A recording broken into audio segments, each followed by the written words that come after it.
caracteriza como um crime, ou seja, uma ação ou omissão, desde que típica, antijurídica e culpável, e gerar um dano à sociedade, então será aí um crime, né? Então, abuso de autoridade não é assim como é a improbidade administrativa, que trata-se de uma infração administrativa.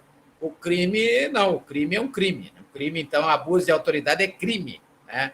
Já a improbidade administrativa não é crime, e sim uma infração administrativa, uma vez que a vítima, no caso da improbidade administrativa, é a administração pública. Logicamente que, além da improbidade administrativa, o mesmo ato, ou a mesma ação ou omissão, ela poderá implicar aí numa infração também cível e também criminal, né? Então é importante que se tenha essa ideia dessa patinha aí de galinha, nesse pezinho de galinha, que são 3 dedinhos, né?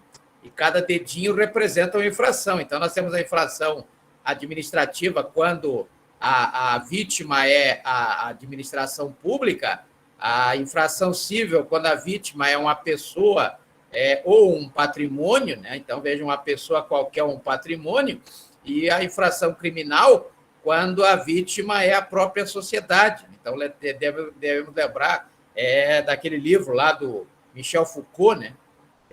O Michel Foucault diz que todo crime é um dano à sociedade, né? Então, sendo um dano à sociedade, com certeza haverá, então, uma vez que praticado ou praticada essa ação, essa omissão, desde que seja típica, antijurídica e culpável, será um crime. Então, a improbidade administrativa não é crime e o crime de abuso de autoridade, sim, aí é crime, né? Então, por isso que eu estou fazendo essa análise até com certa ênfase, para que nós possamos entender aí, né, o que está acontecendo, né? Doutor Gustavo, tudo tranquilo? Doutor Isaac, doutor Luiz Fernando, né? Estão me escutando, não? Estou bem em dúvida aqui, porque eu não estou escutando. Professor, estamos sim. Opa, agora sim. Professor. Agora eu fiquei mais tranquilo. Boa noite, professor. Eu não estava escutando nada. Boa noite. Estamos aqui, boa noite. Eu não estava escutando nada, que já estava me dando uma agonia, tá? Estava ficando meio agoniado. Professor. Igualmente para o senhor também, um abraço para todos. Eu estava ficando meio agoniado em função disso, né? Mas como eu falava na improbidade administrativa, nós tivemos aí na última semana algumas alterações importantes, né? Antes, a improbidade administrativa, quando nós estudamos a lei 8.429 de 92, e também estudamos aquelas sanções aplicáveis lá do artigo 12 da própria lei 8.429 de 92, ou do artigo 37, parágrafo 4º da Constituição Federal, ou ainda o artigo 27, parágrafo 3º, né, da Constituição do Estado do Acre. Nós estudamos ali, na verdade, as causas, né, que geram a improbidade administrativa, e nós estudamos aí 4 tipos de causas, né? E, na verdade, quando tem um objetivo, o objetivo do artigo 9º, que continua sendo o enriquecimento ilícito, do artigo 10, quando o objetivo é a lesão ao erário, né? E tínhamos o artigo 10A, que era quando cometia-se aí, quando o agente público ele cometia aquele benefício, ou estabelecia um benefício indevido, aquele fora da lei, principalmente, já que a cobrança do tributo, nos termos do que prescreve lá no finalzinho do artigo 3º da Lei 5.172 de 66, que a cobrança do tributo ela deve ser uma atividade administrativa sempre plenamente vinculada, né? Então, não há discricionariedade, não é um ato discricionário, portanto, não pode o agente público cometer aí o desatino, né, de fazer um juízo de conveniência e oportunidade e dispensar alguém de pagar aí o imposto, né? Era, logicamente, o ISSQN, aquele imposto do município, que está previsto lá no artigo 156, inciso 3º da Constituição Federal, está previsto lá no artigo 55, né, da Lei Complementar 1508 de 93, que é o Código Tributário Municipal, e é regulamentado pelo artigo 8º-A da Lei Complementar 116 de 2003, que é a lei que regula o ISSQN. Agora, esse mesmo artigo 10A foi rebaixado, né? Rebaixado para o inciso. Então, temos presente lá no inciso 22 do artigo 10, né? Inciso 22 do artigo 10 da lei, da nova lei agora, a nova lei não, a mesma lei, a lei 8.429 de 92, porém, uma série de alterações em decorrência da lei 14.230, né, de 2021. A lei 14.230 de 2021, ela trouxe uma série de alterações à lei 8.429 de 92, que é a lei de improbidade administrativa. Então, nós temos alguns pontos importantes aí, como esse, né?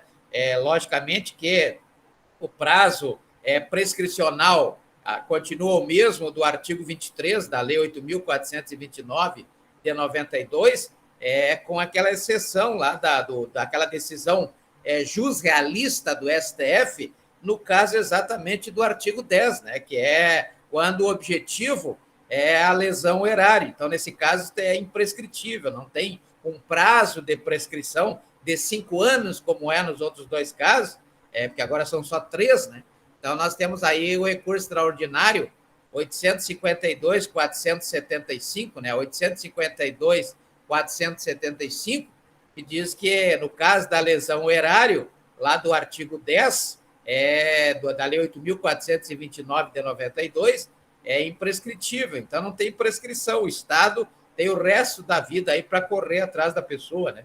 Então, isso é o que está lá no artigo 10 da Lei 8.429 de 92. E a outra alteração que ainda ocorrerá em função da PEC 32 de 2020. A PEC 32 de 2020, ela traz que a alteração exatamente naqueles princípios, naquele LIMP que nós estamos acostumados já, desde que eu comecei a estudar direito, sempre se usou esse mnemônico do LIMP, né? Essa modinha vai acabar, né? Essa molezinha vai acabar. Por quê? Porque essa PEC número 32 de 2020, ela vai trazer aí outros princípios, ou seja, ela vai trazer um novo artigo 37 para a Constituição Federal, né? Um novo artigo 37, aonde, além do LIMP, haverá outros princípios. Então, esse LIMP aí vai acabar, né? Então, veja que teremos um novo artigo 37, e isso implica exatamente no artigo 11 da Lei 8.429 de 92, que quando a improbidade se dá exatamente por atentado aos princípios, né? Atentado aos princípios que norteiam a administração pública. Então, veja que existe aí uma série de alterações por essa lei 14.230 de 2021. Primeiro, o rol agora é taxativo, antes poderia até se enquadrar alguma situação que não estivesse na lei para que fosse aí tipificada como improbidade administrativa, né?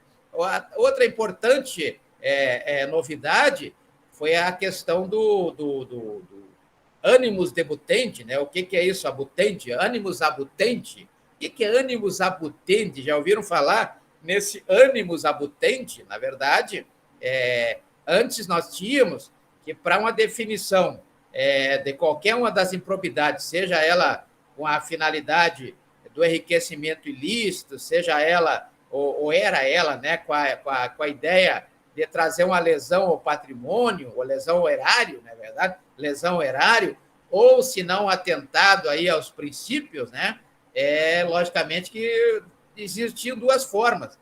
Para apuração da responsabilidade subjetiva do agente público, como se vê a previsão do artigo 37, parágrafo... artigo 37, parágrafo 6º, né? Parágrafo 6º da Constituição Federal, e também no artigo 43, da Lei 8.429 de 92.